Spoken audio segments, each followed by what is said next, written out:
All right. Hey, Ryan, check it out, brother. That's it. What's that? Episode number 17. That's right.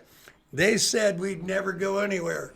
Who said that? Well, nobody watched the last one. I looked at how the numbers were going, and we had 3 on the last one.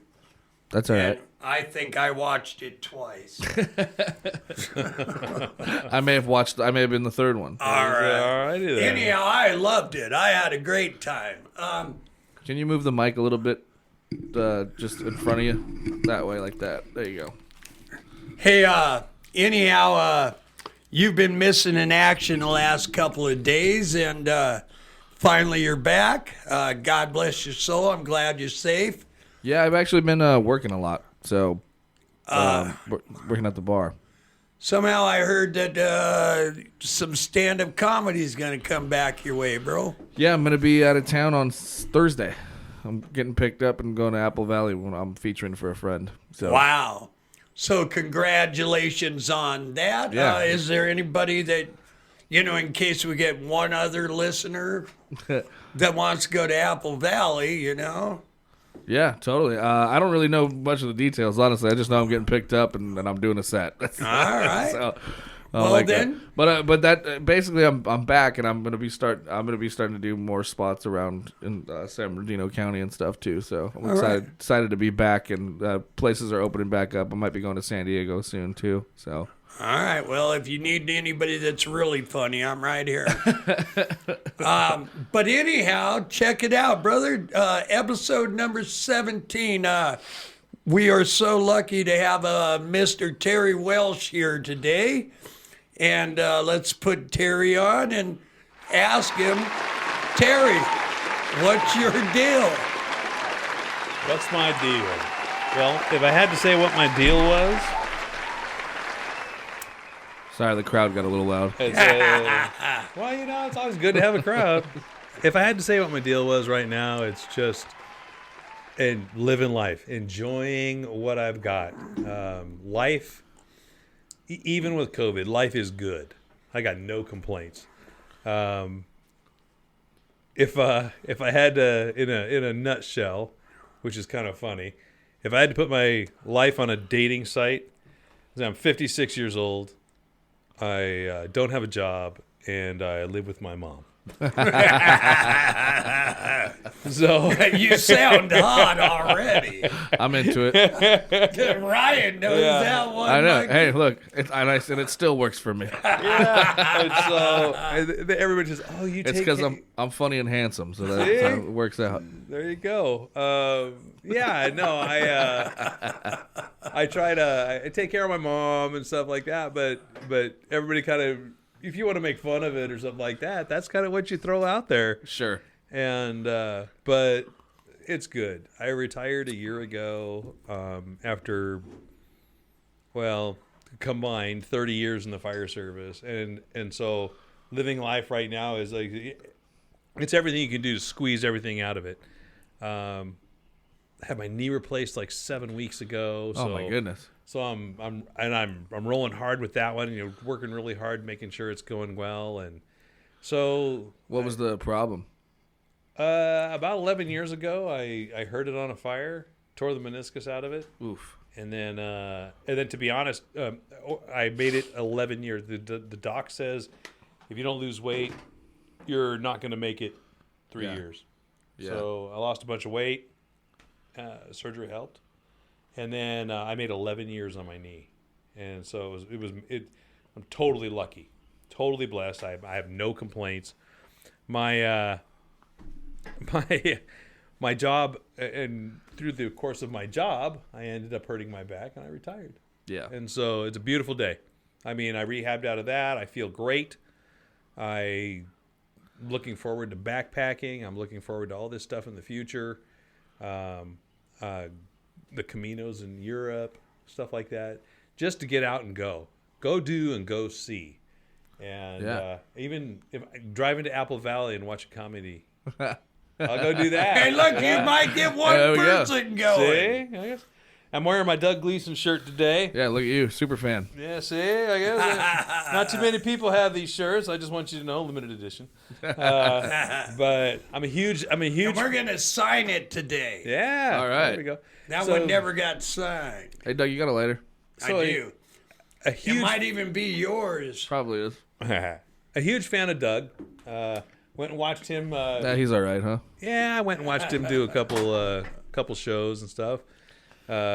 Stayed the night in Hollywood someplace, and just to watch him go out there. I don't even think you watched it. You showed Oh, up with some hot bullshit. chicken split. Yeah, not even. Yeah. But it was a great night, and supporting a friend and stuff like that. I mean, Yeah. that's what it's all about. Rye Guy was at that show, man. I was. Well, I was there because I had a friend on that show, and I had no idea you were on. Yeah. So, it was pretty funny. So, we just kind of ran into each other. That's pretty cool. That's Yeah. pretty cool. But So- it was nice to see the support coming from friends of Doug. Hey, but this is not about Doug. This is about you. Well, that's I've had a couple opportunities to meet one of your daughters. Now, I don't know if it's your only daughter or anything like that, but it seems like she's very athletic and into firefighting as well, and tone of body and all that. yeah. You got anything to say about that? Well, Sarah's my heart. I have a daughter. She's totally awesome, and in just a word, she's a badass. Right? My daughter is 26 years old, actually 27 now. She's And 26. badass is 2 words. All right. Actually, in the Urban Dictionary, it's one now. Okay. Oh. She's Because it's an adjective. so she's a hot shot with the Rogue River Hot Shots up in Oregon, which is it's a pretty tough job. It's the hardest job in the fire service, and she chose that. What is a hot shot? So a hot shot there's a crew of 20 people, right? And they bring hand tools in to go in and fight fire. There's no hoses. There's no water. Oh, wow. There's none Oh, of so it. like those guys that run in with like the axe and stuff, and Yes. Yeah. So then, just like the movie, yeah. the Granite Mountain movie where they perished out in Prescott. Well, It's a I don't know. I don't No, know. I didn't Something see to brave. that Yeah. movie. I saw part of the movie. I didn't get to see the whole thing. But she's a hot shot. She's been there she's permanent for a couple of years. So she's been doing it for about 5 years. And super proud of her. Never thought my daughter would go into the fire service. She's and I'll be honest, my daughter was a band geek, a gamer, and she was totally into crafts and stuff. And then when she went to college, I told her, I said, hey, this is your chance. This is your chance to do whatever the hell you want. Yeah. You can go wherever you want to do whatever you want to do. And we had some great conversation while we're touring colleges. And she, of course, she chose the college the farthest away from home. Right. And it was like 862 miles and 14 hours to get there. Jeez. Not that I counted. But you drove it. Yeah, hell yes, I did. But yes, she went to Humboldt University. She just says, Dad, I think I'm going to get into logging sports. Throwing axes, Yeah. using Running on saws, logs. climbing poles, chopping wood. Yeah. So it was like there going, Dad kind of goes, this is a kid who, softball, soccer, gymnastics, okay, we do that for a while. And she totally goes for it. Yeah. And I have to say, I'm not like the typical dad that says, you gotta win all the time and all this other guy. Just have a good time. Have a great time. By the end of it, she's the president of the logging sports team. And there was one of the competitions they had where like a bunch of colleges from a bunch of states came around, and she got best all around female. Wow. So she's kind of a badass, and I'm super proud of her. Yeah. And I have to say, she's got a great sense of humor. She's got her, and I'll be honest, she's got her dad's sense of humor. It's dark as hell, but it's funny, and it's really a pleasure when you really like the kid when you like the person your kid grows up to. Sure. And so hanging out with her is one of my favorite things to do in life. So thank you for asking about her, because She's just such a lovely woman. She's I've had wonderful. the opportunity to meet her a couple times, and I mean, she's also extremely attractive, you know. Ease up, Doug.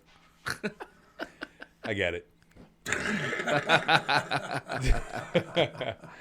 Nah, she is. She's beautiful. She looks like her mom, not like her dad. Come on, I have a mirror, man. Yeah. I don't pick up on a whole lot of chicks, man. So, but she's, you go out hiking. I go out hiking with her. Wow. I go, Dad, can I just go? And it's like, and I think I'm 56 years old, maybe 55 at the time. You think you're moving I hard. think I'm keeping up with the young ones. I think I'm doing all right. And she says, Dad, can I just go? And just hauls ass up the hill. And I go, oh, I'm a dead man. Yeah, she killed it. Yeah. So, but Nice. she's always working out. She's in super great shape. You see her. I see pictures of her now and when she was a kid. She's got the gun show going, and Yeah. I mean she's a Sawyer on the crew, and so I don't know what that means. a Sawyer is the one that works a chainsaw. So she's hucking around a chainsaw, cutting brush and trees and all this other stuff. And she's working on being a faller. She sent me videos of trees that she's cut down, like 100-foot tall trees. Yeah. And huge things. And she's taking these things down. It was just like, it's every father's dream. Every father's dream. I tell you, when she graduated from college, tearfully I said, I never needed a son. Because I had her. There you go. So, Anyhow, you were saying you're 56. You're retired. Where did you grow up, Terry? I was born in Newport Beach. So love the beach. Grew up in Orange County, more or less. We grew up in Orange County. I spent summers in Michigan because my parents divorced. I went back there, and so I learned how to bale hay and build forts and barns with straw bales and stuff like that. I had a great time. Great childhood. Orange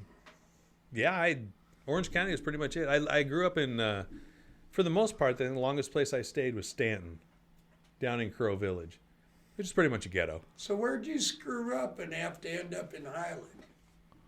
I got divorced. I'm just saying. That explains why I'm in Highland. No, honestly, I lived in Redlands. I mean, I wasn't divorced, but it's a similar situation. I think. I got divorced, and I needed a place to stay. That I needed to stay close to my kid, so I found a house in Redlands, and it's the biggest freaking DIY project you'd ever want to look at. But I love working on shit and fixing things and remodeling, and so it all kind of fit. Yeah. And so I had a place for me and Sarah, and it worked. Very nice. So, Very nice. and I can't say, I have to say, it's probably one of the best things that happened. I mean, I have a whole new group of friends and stuff like that. I mean, the bell was one of those weird ass things that happened to me that you just kind of figure out. I was like, it draws a different type of people. Yeah. And I have to say, for a simple little beer bar in the middle of a town, you get to meet people like Doug and Martha and that whole crew. I mean, the old bartenders, Pete and Darlene. I mean, all those people, wonderful people, and grounded, simple. I mean, not that they're simple, stupid, but they're easygoing. Yeah, They're nice, and they're nice, earnest people. Nobody's trying to calculate your next move or anything. I mean, if you go into a place like Palm Springs, Newport Beach, any of those, San Diego, any of those places, somebody's got an angle. Yeah. I don't think anybody's got an angle here. No. I mean, so you go into a place like that and there's honesty, and I appreciate that. There's Eddie, and he's got that big bulge. Is that considered an angle, or is it just a bulge? I'm just gonna go with bulge. Okay. No. It's Move the mic in front of you more. and You keep moving it. And I think it's moving itself, bro. so sorry you had to deal with Eddie's bulge. So, You don't want to stay up. Here, I'll it's go. like me. me. Your all good. 15 minutes is up. Yeah. So, I started off in Orange County. I moved to Diamond Bar. I was a steel worker for 7 years after I got out of high school, and loved the job as a family business. My great whatever greatness it is, grandfather was a blacksmith on a dredge Now, in Holland. when you were when you worked on steel, were you in the union? Absolutely. Because me, through the years, I've had to work with steel workers, and just out of, I think, sheer necessity, they're the baddest motherfuckers I've ever come across. They really try not to become friends with any other trades. It seems to be a brotherhood of just bad motherfuckers, you know. But through the years of me being a plumber and stuff, I have actually made friends with steel workers, you know. So And they don't want me to tell the guys they work with that they actually went and had beers with me or no, anything. it's kind of funny because there's not a whole lot of trades around when the steel workers are there, because we're putting up the framing of the building. So none of your finished carpenters, none of the other trades are actually in and on it. The plumber's always there before everybody. Well, yeah, because you got to take a dump. Well, yeah. I'm kidding. I'm kidding. Yeah, I'm kidding. I'm kidding. I mean, anybody can walk up to the second floor, but not everybody can take a shit and make it go to Long Beach. You know what I mean? Doug can. Well, I know how to do Yeah. it.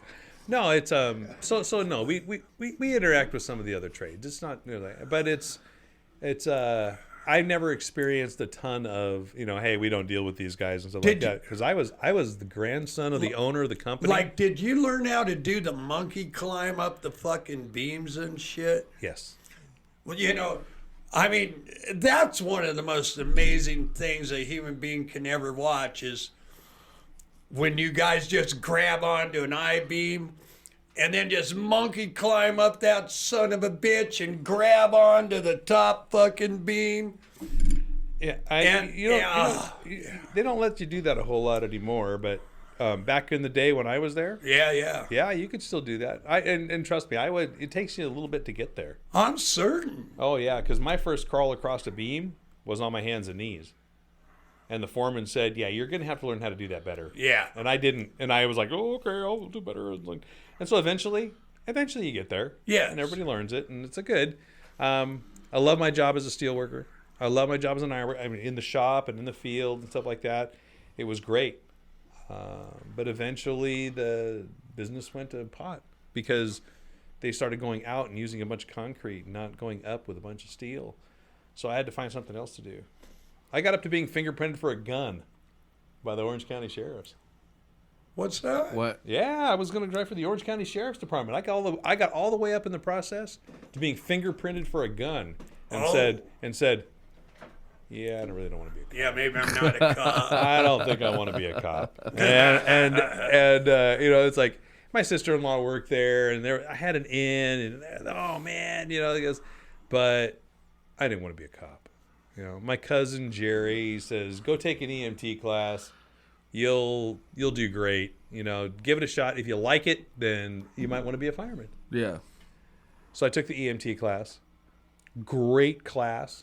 Mount Sac. Had a great teacher. Steve Williams was a great teacher, and I learned a ton, and it came easy to me. It was like working on a car. If this is going on, it looks like this, do this. And that's what EMT was all about. And I was like, hell, I could do this. And worked on an ambulance for a while as an EMT, and asked if I could be. I was on staff with the college for teaching skills. My perfect thing. I always have to kick the goddamn camera. All good, brother. I shook a little bit. And then I went to the paramedic program. and it too is one of the hardest things I've ever done. It was intense. I did my internship in South Central LA and learned a ton in just like 3 months, and then came back to San Bernardino to work on the ambulance as a paramedic. So most of your career was actually paramedic. I understand that's part of the fire department. Yes. So I kept my paramedic license throughout my whole career. So even as I promoted up through as engineer and captain, I kept my paramedic license. I've been a paramedic I was a paramedic for 30 years, and loved every minute of it. And to be honest, the best place to be a paramedic was on the fire department. Yeah. You know, fighting fire. I mean, for me, once you learn, it's like, oh yeah, fighting fire. Like, oh shit, that's a lot of fun. Hell yes, Yeah. let's go do that too. Are you a bit of a firebug?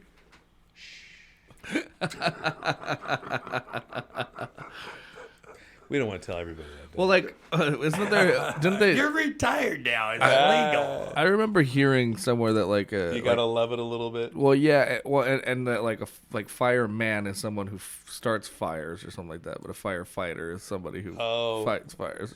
Actually, a firefighter is the politically correct term. Yeah. Because we were firemen before. Yeah. I consider myself a fireman. Yeah.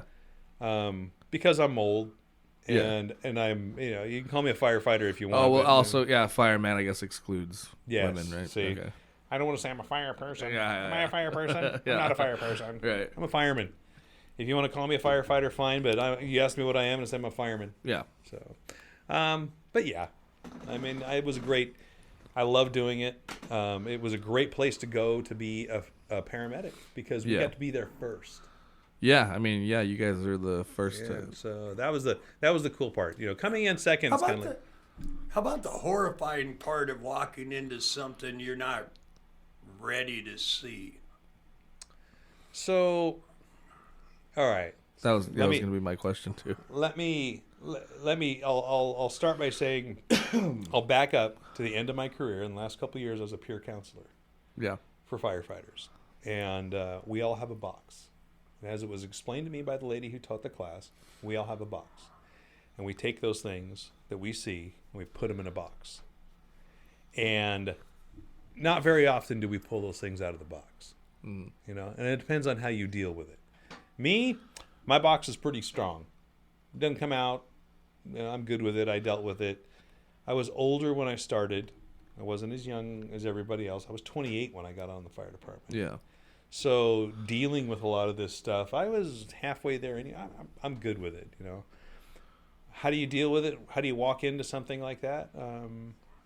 My engineer Sean, had his kid in his hands, and he looked at me. He goes, "Help me." And the cord wasn't cut, and his wife delivered at 6 months, and you just kind of, what do? You go to work.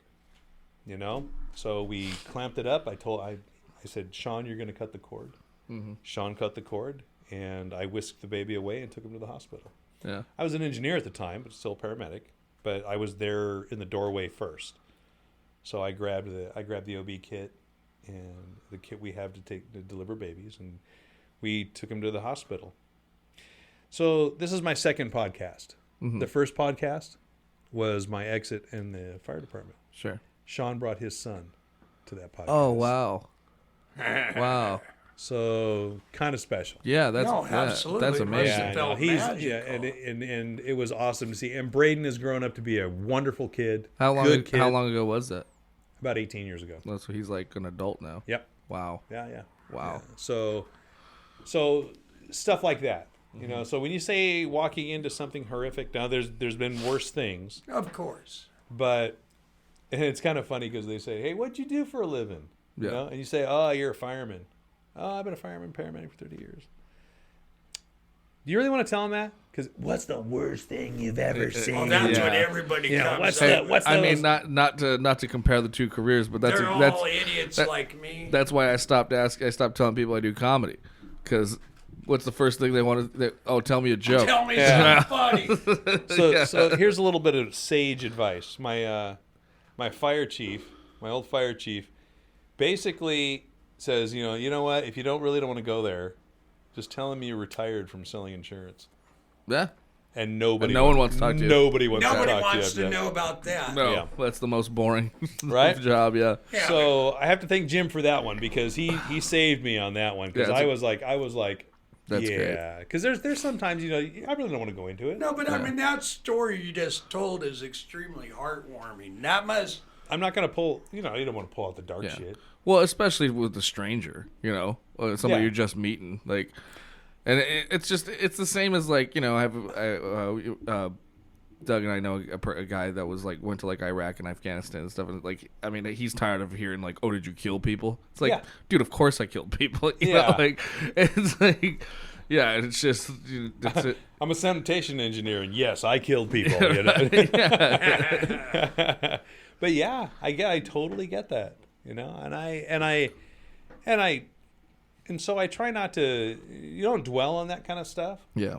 So now it seems like you're retired and you're turning into more of a little bit of a gardener and a all around nice guy, perhaps a carpenter, perhaps a lot of little things.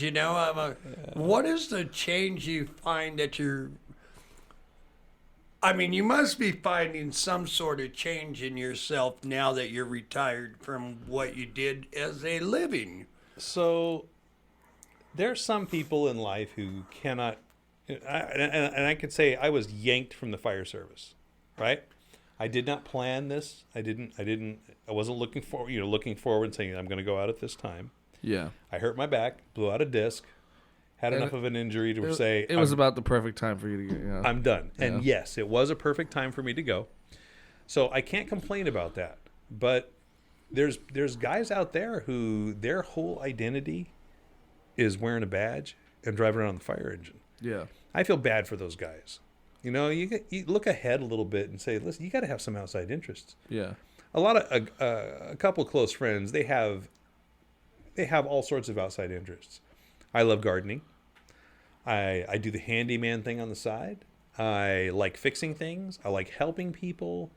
Doug's talking about his staircase. And it's like, if your carpenter friend doesn't come through, I'll come out here and build you a staircase, Yeah. And just stuff like that. I built my brother a staircase back east, family, trying to maintain that kind of relationship and just doing all those things that work got in the way. No. So, and I'm good with that. It's like I don't miss work. Dealing with administration, dealing with policy, dealing with some of the public stuff. It was kind of a pain in the ass. The politics because I have to be so politically correct. Yeah. And if you haven't figured that shit out yet, I'm not totally politically correct. Doug's just a little bit further than I am. But yeah, in the big picture, you kind of call it as you see it. And I had the respect and love of a bunch of guys on the floor, and that's all I ever needed. Yeah. And yeah, well, and I don't know if you're gonna live your life on a filter.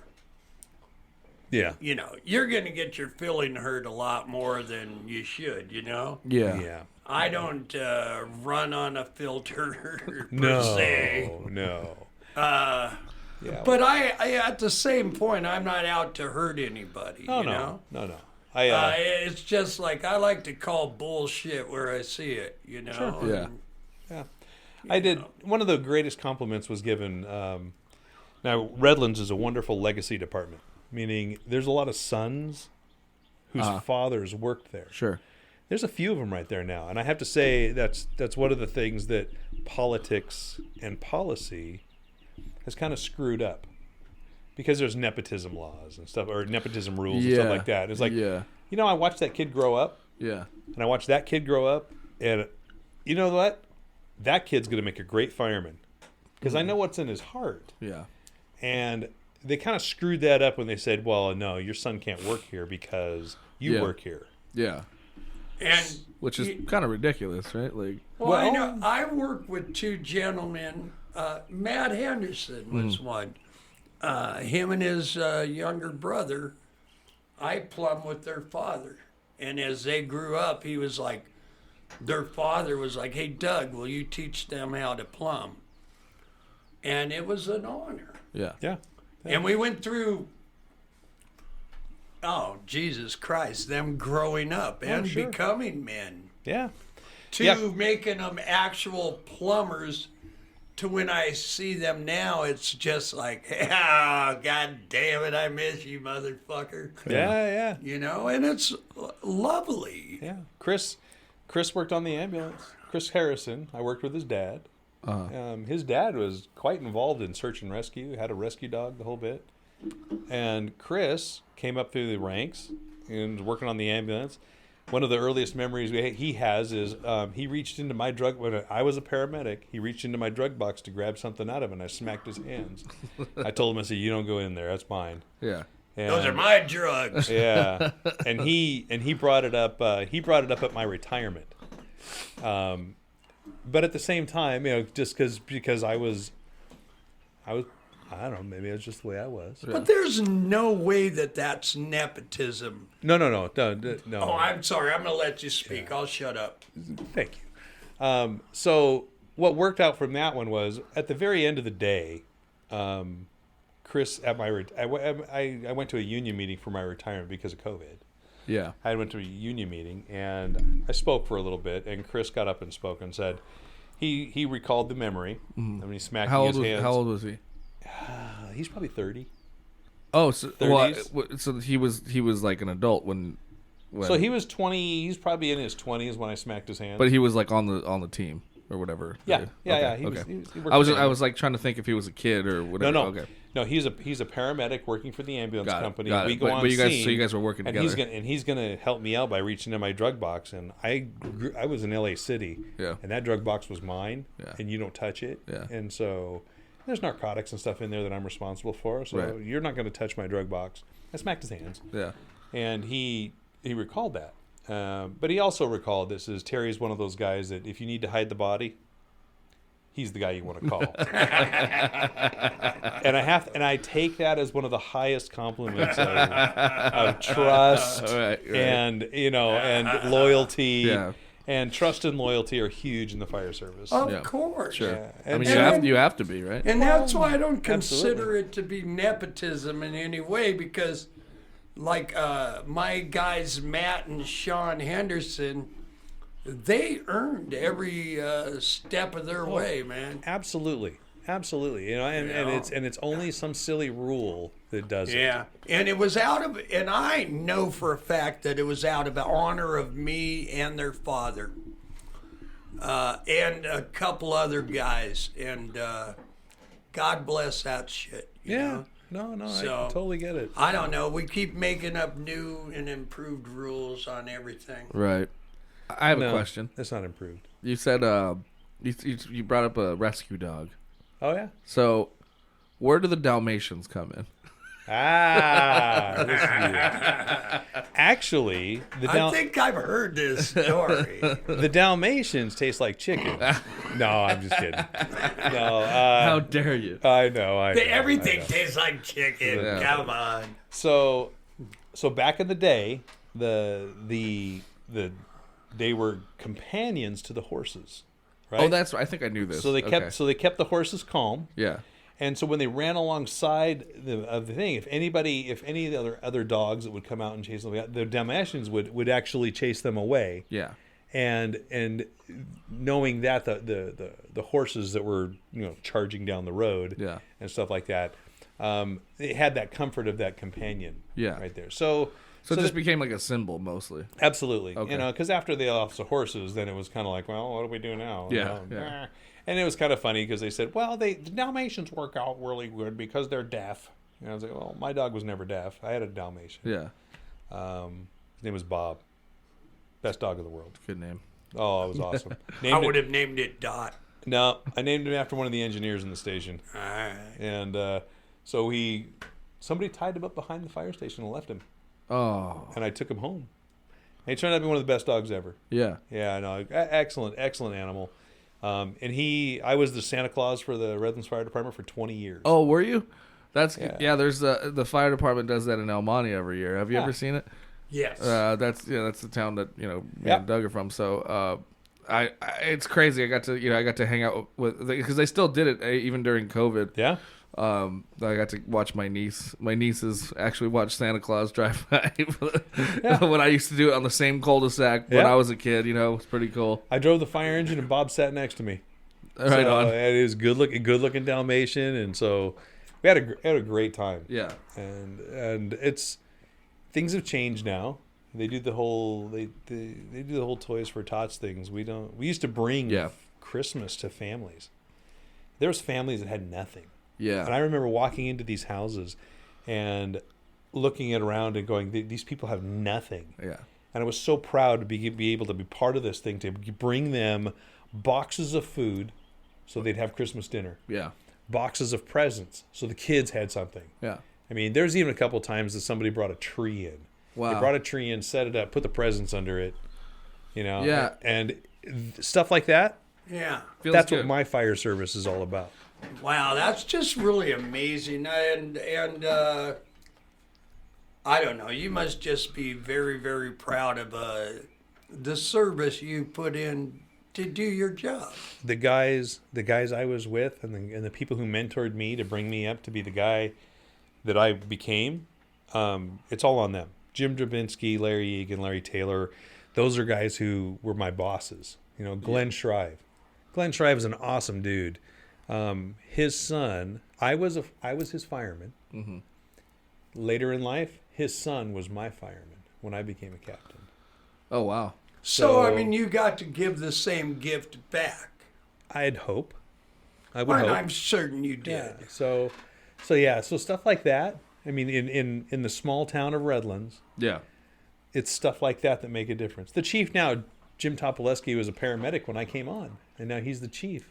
Yeah. Good guy, My one of my best friends growing up, his uncle is now the fire captain in El Monte, and he used to give us rides in the fire engine and stuff. Oh, it was absolutely. like when we were kids growing up, and now he's the captain, which is pretty cool. Is that not fucking cool? It's though? pretty cool, yeah. Yeah. Just to go out there and go visit the fire station, go for a ride in a fire engine. Oh yeah, it Yeah. was awesome. He used to cruise by like his grandma's house and stuff, and then they would just and then give us a ride, like just around the block a few times. It was so sick. I had a buddy, and his water line broke on his toilet, and his daughter came home, and the water was pouring out of the ceiling, and the whole house was destroyed. Just completely destroyed. And so I got a call from my buddy, going, Doug, go take a look. And all I had to do is shut off the angle stop, and it was good. But his daughter was out of control, upset. And they lived right down the street from the El Monte Fire Department. And I said, okay, here's what we're going to do. You're going to walk in and you're just going to keep on crying, man. And those fuckers are going to vacuum this place out and put some fans. Yeah. And we just set them up to no end. And that's exactly what happened, Yeah, we'd have done it anyways, Doug. You didn't have to cry. But it wasn't me crying. It was a little girl. I totally get it. But it helped. It does. Yeah. Probably Yeah, does. it couldn't hurt. Makes you feel good. Makes you feel good. Yeah. What was I gonna ask? What's the most common, thing that starts like a house fire or something? Probably just negligence. There's a lot of candles, a lot of extension cords, like electrical probably type stuff. Yeah, because I hear that there's I don't know if this is true or not, but I hear that there's a lot of fires, especially during like Christmas time. Oh yeah. So those are the devastating fires because they overload a circuit and causes a spark, and the Christmas tree is so dry. Yeah, exactly. And they keep showing films and videos of these things burning, and nobody pays attention to it dry. I mean, oh yeah, it's dry. Fuck it, it's gonna be fine. Yeah. We only have to be here another week, and then we'll take it out. Yeah. Yeah. Well, that thing's dry enough. Yeah, it'll light your whole place off. It's pretty impressive. Yeah, they ignite pretty quickly. Rob Sandberg's one of our lead arson guys, and he's done videos and stuff like that on Christmas trees and stuff, and he's and it just shows that it's devastating as to what these things can do. I've been on a bunch of Christmas fires. Is it? You're saying the lead arson guy? I mean, is some? Well, I would imagine. I guess sometimes it's just linked to that, something like that, huh? Yeah, that's all. I mean, we go to a fire and go, hey, well, what started it? Oh, the hot water heater, the stove, Doug. You never know. I'm anything but dry. Yeah, so, but he's smoking a cigarette, fell asleep, his beard caught on fire, and the next thing you know, Yeah. Dude, that happened to my sisters. I actually feel bad for laughing, but it happened to my sister's friend's dad. He like passed out with a lit cigarette, and his pants caught on fire. Oh, nice. And he had it really it fucked him up bad, but it's just kind of funny. Funny. It's kind of funny. Come on. It is. Okay, how about that? That's a good question. What's something that you had to go on a call for that was like super embarrassing for the person that called, but like you guys couldn't help but laugh about? Oh man. Or is that even legal to speak about? Well, Because I do this stand-up bit about people getting stuff stuck up their asses, and That may have happened. let's just say his because name. I say there's an alarming rate of people People getting So hold your bottle up. Okay. Let's just say his name was Bud. Okay. Oh, and he had a light bulb. No, No. a bottle. Oh my God. Okay. Right. And so him trying to explain was kind of like, And it's always a weird story. That's I'm a paramedic on an ambulance. Yeah. And the guy's going, yeah, I'm uncomfortable, and so it's like, dude, I don't care. I just want to take you to the hospital. So for that one, I would say yes. There's the cat stuck in the tree. It's like there's tons of that. And so that happens. So you guys actually go get the cats out of the trees. well, have you ever seen a skeleton of a cat in a tree? No. Negative. No. There you go. There you go. Somehow. I knew it was going to be some stupid fucking answer, but I fell for it. Just saying. I got to go pee. All right. Go pee. You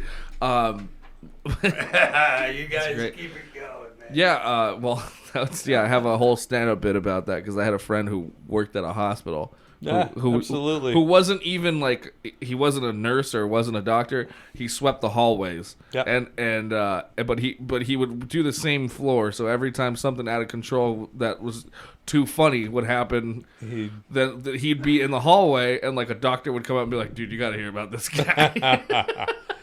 Yeah.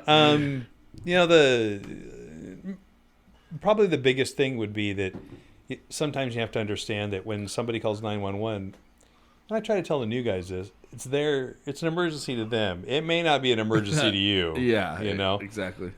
The hot waxing job that went poorly. Oh. Yeah. You're kind of looking at it going, and you're kind of laughing about it a little bit later. Yeah.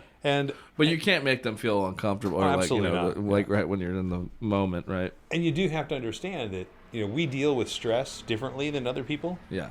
Gallows humor is one of those tools that we use all the time. Yeah.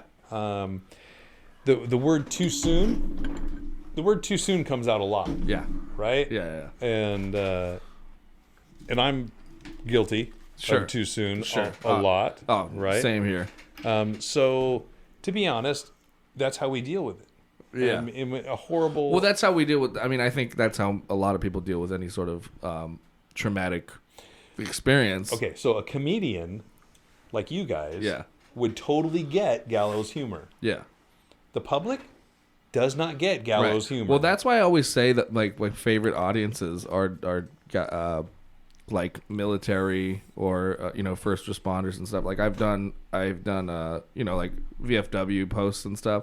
Those guys. Oh, and rehabs. I've done rehabs too. Yeah, well, they understand everything. Oh my God, they're the best audiences. Yeah, they get it. They get everything, and they don't. And they don't. It's like no one's gonna complain about something being offensive. Because it's like True. they've seen everything. So I used to teach disaster prep, like like earthquake preparedness. Yeah. One of the worst, driest, terriblest things you can ever teach, right? Yeah. So I'm teaching a bunch of teachers in schools because our program was designed to get schools ready for it. Oh, teachers suck. Oh, so you were probably the guys that would come in and like do the. Let him finish. Sorry, wait, no, but you're the guys that Okay. come in to do like the assemblies at like at my school when I was a kid. Like you'd come in and Yeah. okay, Yeah, sometimes. yeah, So I got a bunch of teachers, a bunch of faculty sitting there, right? And so This is going to be horrible. I say, okay, it's always good to open up a joke. Open up with the joke. Let's go. So a lady walks into a bar with a duck under her arm. Bartender says, "Hey, where'd you get the pig?" Duck says, she just picked me up.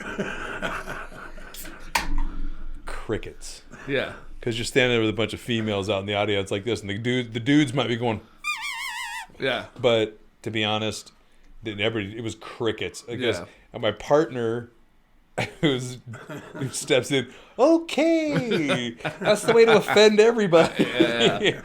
So yeah, not any joke works any time. Yeah. But our dark side steps in. What? I got nothing, Oh, man. I thought you were gonna say something. I'm just listening to his So, deal. okay, does stop, drop, and rolls actually work? Is Yes. that the Absolutely. Is that still the accurate Yes. thing to do? Absolutely. Okay. Jesus Christ. What? I'm just look. No, Grasping so now this straws. is a public service announcement. Now I get it. No, it's all good. We're You know what? grasping at You know, straws. No, I'm not. No, but it's because like it's everything changes throughout the years every fucking day. You know, Oh, and it's I like know. that's why I'm like, is that even what you do? Is the Heimlich maneuver still a thing? Are you even allowed to touch people I anymore? don't think so. choking, yes. CPR. They have like hands-free CPR or like well, not hands-free. Well, I had to take a- hands-only CPR. Okay. You don't have to put your mouth. Oh, on now you don't anybody. get to breathe no more. Or where you're supposed to find a little thing with a tube on it or something like that, right? No, No, you can't even do that now. you don't have to. Oh, you don't have to. Oh, okay. So I mean, it's like a family member. I don't know if I'd do mouth to mouth on Doug, but Oh, fuck yeah, you would. Hell, even if I wasn't choking, I'd fucking mouth to mouth you, no problem, fucker. it's mouth to mouth, not mouth to cock, Doug. Oh, I'm sorry. so I thought he said so God. so in the big picture, our family members, but strangers and stuff like that, because they wouldn't want to put their mouth on somebody, Yeah. wouldn't do CPR. Yeah. So the science shows that if you just circulate the blood that they've got, Yeah. that's good enough. So just with the chest. Just pump. So it really doesn't need the air. No, not to begin with, and not eventually, but eventually they will. But if you do CPR and call 911, and they get there, and you're just doing CPR, you're giving them the best chance ever. Yeah. And this wasn't meant to be a public service announcement, Right. but I like it. that's kind of the way it works. Well, that's why I'm asking, because I took a CPR class like fucking 10, 15 years ago. So Okay. like I don't know. So they had the Because pocket. I used to work for Parks and Recreation, so Yeah, I used to have to like. know. Yeah. I think I would somewhat know because I did the CPR as well. Yeah. But I think I would know where to put my hands. You know? Absolutely. With the maybe. You know, mouth to tip. I don't know. Let's talk to your ex-wife about it. So 15 Oh, years shit, ago, she's 15 years ago, you were gone. doing pocket masks. Yeah, that's what I was saying. Yeah. yeah. So now we don't do pocket masks. Yeah. You know, we in the fire department they in the fire department still have the bag valves and still have the stuff that they use and stuff, Yeah. and we still intubate people, and so it's a little bit, it's different for us. Yeah. But if somebody were to do CPR, I mean, you give them the best chance possible. A little better. Yeah, heck yeah, Better than nothing. Yeah. absolutely. Yeah. Wild. I always like that. You know, better than a kick in the head, Yeah. poke in the eye. Yeah. So now that I'm done with that, it's on to bigger and better things. I'm looking at. I just got my knee replaced. Yeah. So you said you had you tore a meniscus. So 11 years ago, I tore the meniscus, and it finally got to the point to where it needed to be replaced. I found a great place in Newport Beach, Hoag Memorial Orthopedic Institute. They they replaced my knee, and my rehab has been awesome because of the way they did it.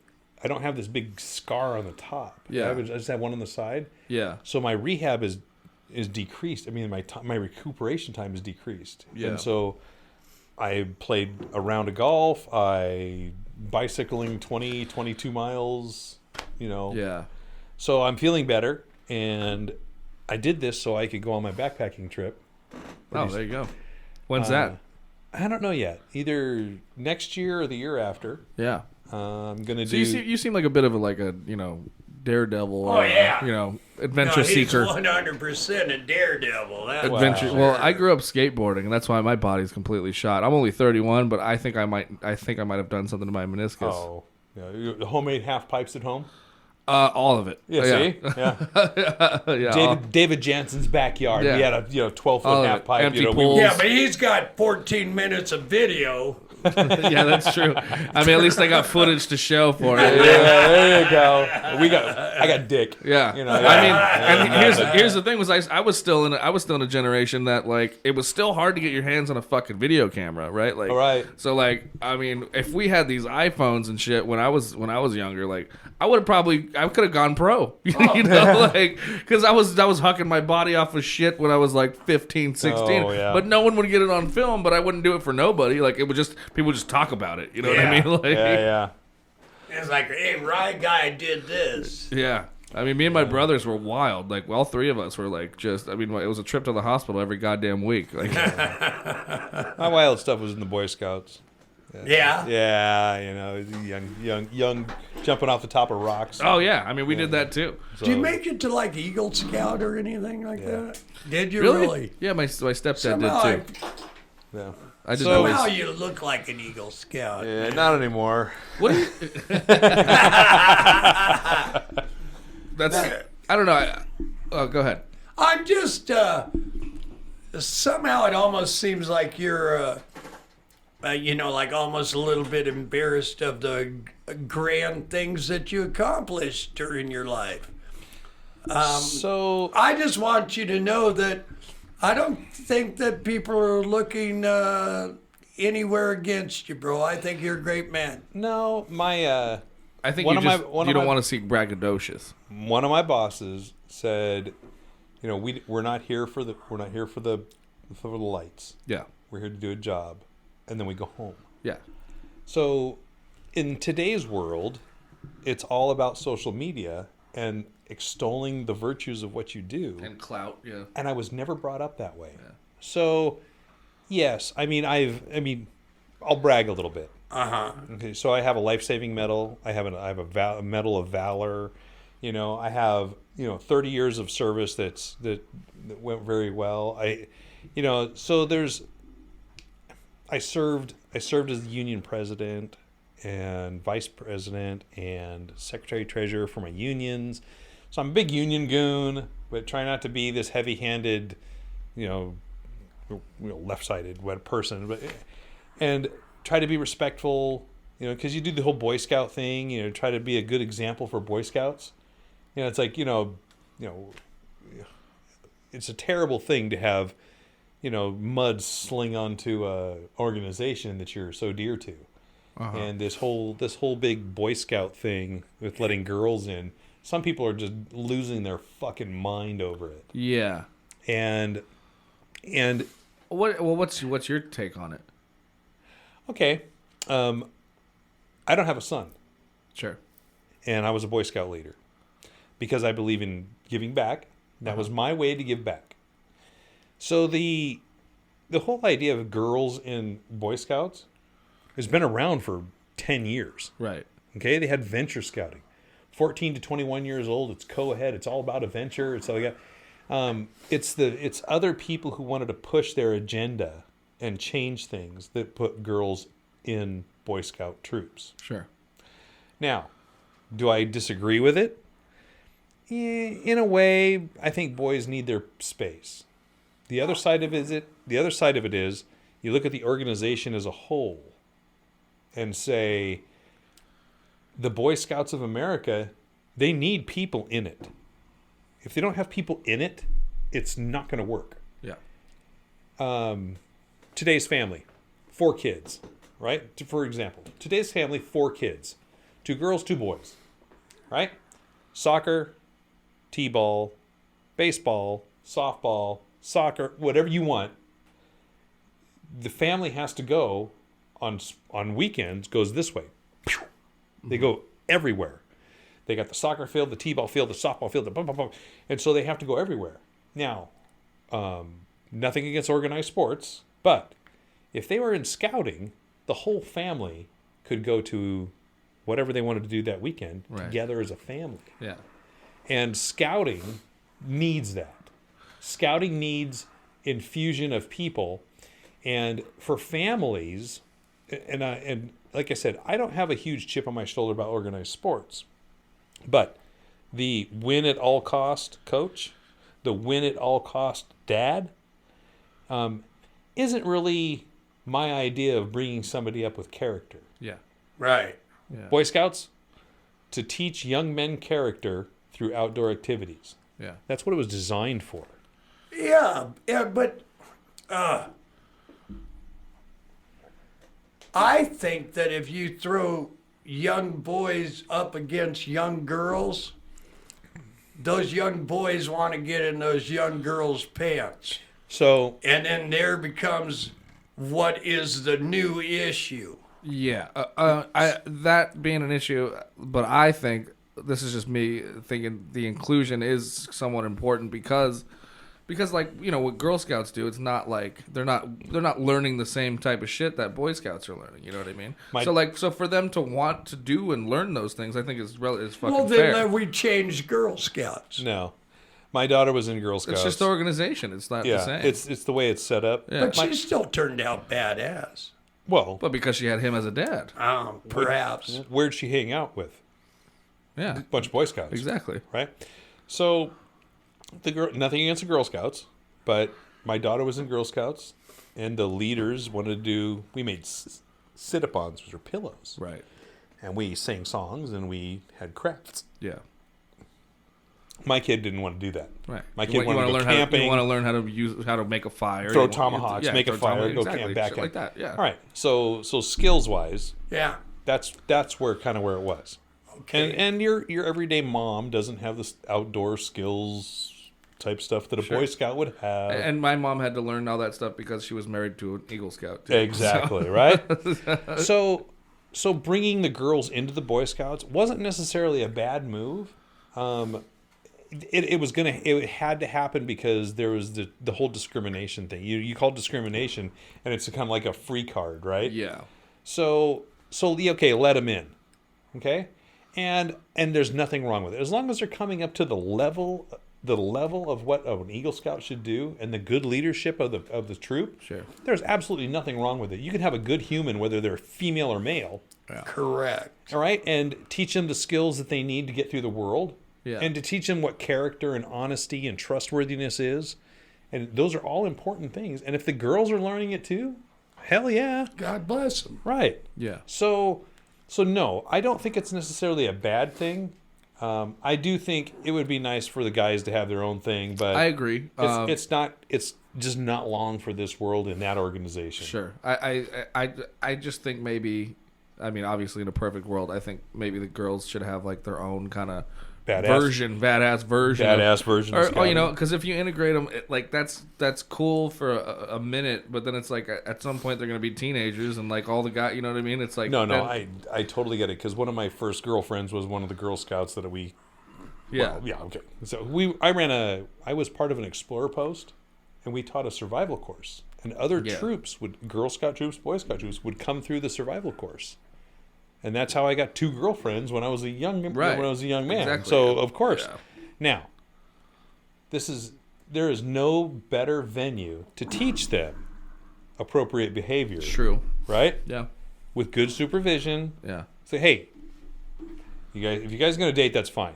Yeah. But you keep it to a minimum here. You keep it clean. You know, this is scouting. You know, I don't want your dad coming up getting angry because. You know, oh, you deflowered my daughter. Yeah. You know, shit. You know, it's like, Yeah. So I totally get that part. Yeah. But yeah, but it's like you just said though. Like I think like appropriate supervision and stuff like that. Like So, they can definitely make it work. I yeah, we think. go Philmont is a scout camp. We go backpacking. Yeah, We had to have one of the moms go along with us because we had a female, yeah, and that mom put it out there, and we had and Dave was able to bring his daughter on this backpacking trip. yeah. Completely appropriate. Sure. And everything went well, and she's kind of badass herself. Yeah. She basically told all the boys, it's like, you're not being good leaders. Follow me. It was kind of like, it's like, oh shit, easy, Laura, easy. Yeah. So yeah, no, it was totally. What are you gonna say, Doug? No, I was just going to say, so in your opinion, you don't think that the Boy Scouts nor the Girl Scouts have long to last? No, they do. As long as families, and a lot of them are churches, right? Churches support Boy Scout troops. Yeah. The Mormon Church is a huge supporter of the Boy Scouts, as well as are some of the other religions as well, along as with your American Legion posts and your VFWs and stuff like that. They all sponsor Boy Scout troops because that's how you bring them up into this culture, right? Huh. So, no, they're not going to go away. It's just going to change. And honestly, if you don't like the change, yeah, I'm sorry, I get it. Yeah. I mean, it's just, It just has to happen. it's gonna happen. And if you don't like it, I understand. And I'm sorry. It's that, or the Girl Scouts need to stop weaving baskets and making pillows. They got to actually show them some real skills. As long as they don't give up making goddamn cookies, I'm